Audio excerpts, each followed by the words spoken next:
Mais là, le plaisir de la politique sur la Côte-Nord, c'est la découverte d'un pays. Le vrai pays, c'est ici, là où on est, avec les différences dans la distance. Alors, la Côte-Nord, c'est l'histoire, hein, la connaissance du lieu et les cultures. Je ne sais pas s'il y a beaucoup ici qui sont allés à Blanc-Sablon, l'île d'Anticosti, Shefferville, Coudjouac.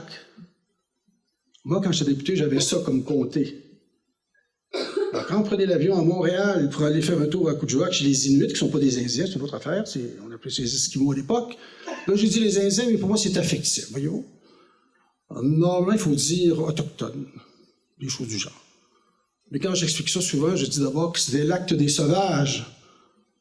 Parce qu'ici, en 1879, quand on a créé le ministère des Affaires indiennes, ça s'appelait le Savage Act. Vous voyez, le vocabulaire change aussi. Et c'est très important d'être capable, dans un comté comme ici, qui est un État. Pour moi, c'est un pays. Bécomo n'est pas Sept-Îles n'est pas Havre-Saint-Pierre, Havre-Saint-Pierre n'est pas Natashquan, et en s'en allant jusqu'à Blanc-Sablon, l'île d'Anticosti, Port-Munier, et Shefferville, Wabush à l'époque, le bon.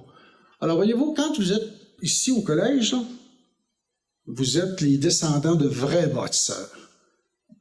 Il ne faut jamais oublier que quand Jacques Cartier est arrivé ici en 1534, il avait appelé ça la terre de Caïn. Tellement que c'était épouvantable, des épinettes, des roches, il n'y avait rien. Alors regardez, après autant d'années, comment est-ce que la Côte-Nord s'est développée. Elle s'est développée par vos grands-parents, parce que c'est récent. Vous voyez, Bécomo, ça date de 36. 1936. Sept-Îles, 52. Havre-Saint-Pierre, aux alentours de 60 et quelques.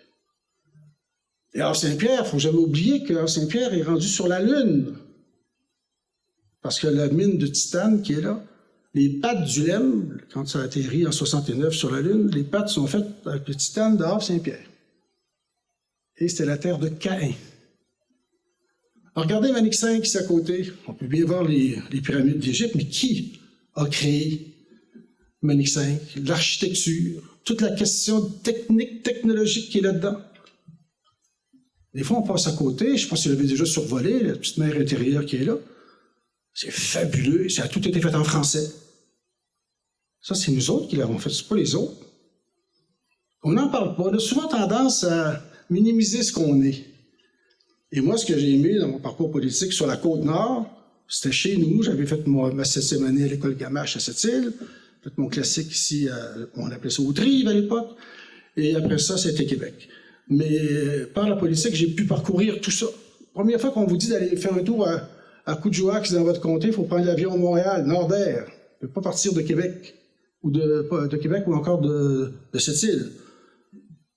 Là, vous arrivez dans une autre civilisation, circumpolaire, fait partie de la région. Alors, vous êtes les dépositaires de tout ça. Et moi, je trouve ça merveilleux. Et ça se fait, moi, j'ai commencé à Autrive, ici, au collège, à m'intéresser aux alentours. On avait un professeur dénommé Pagé.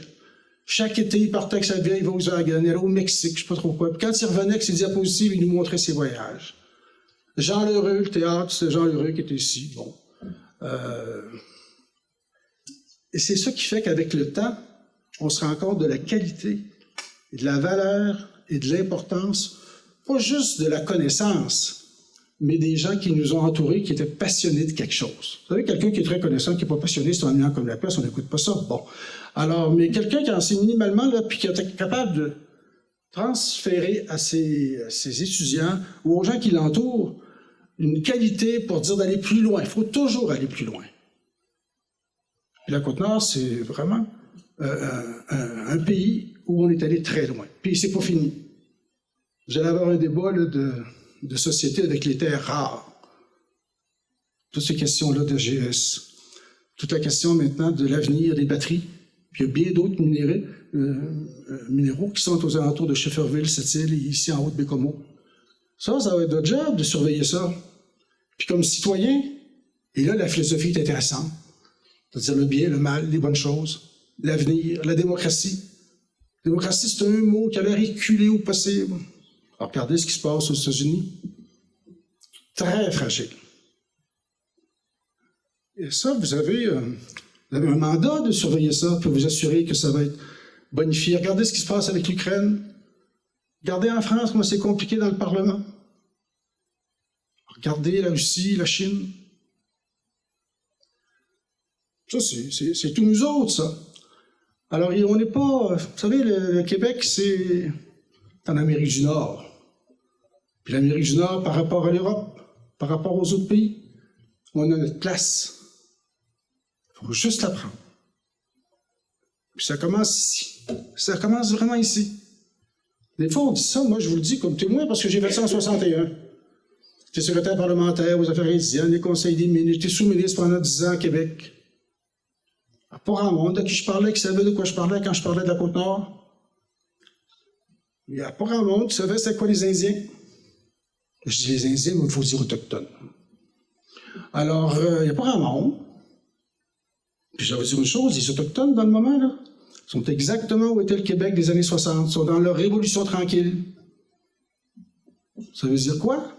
Ça veut dire la gouvernance, la culture, le territoire, le financement, les droits, la cohabitation. Ça vient de la Côte-Nord, ça. C'est chez vous. Alors, il faut aider ces gens-là qui ont le même débat d'abord que le Québec. Hein? Leur langue, leur culture. Ils sont combien, vous pensez, les Autochtones au Québec? On oublie ça des fois de donner le chiffre. 150 000. Il y en a peut-être 2 qui sont morts, qui sont nés la nuit dernière, là, mais ils sont 150 000. Au Canada, c'est 1 500 000. Pas beaucoup de monde, mais c'est précieux. C'est comme les diamants, il n'y en a pas partout, mais c'est précieux.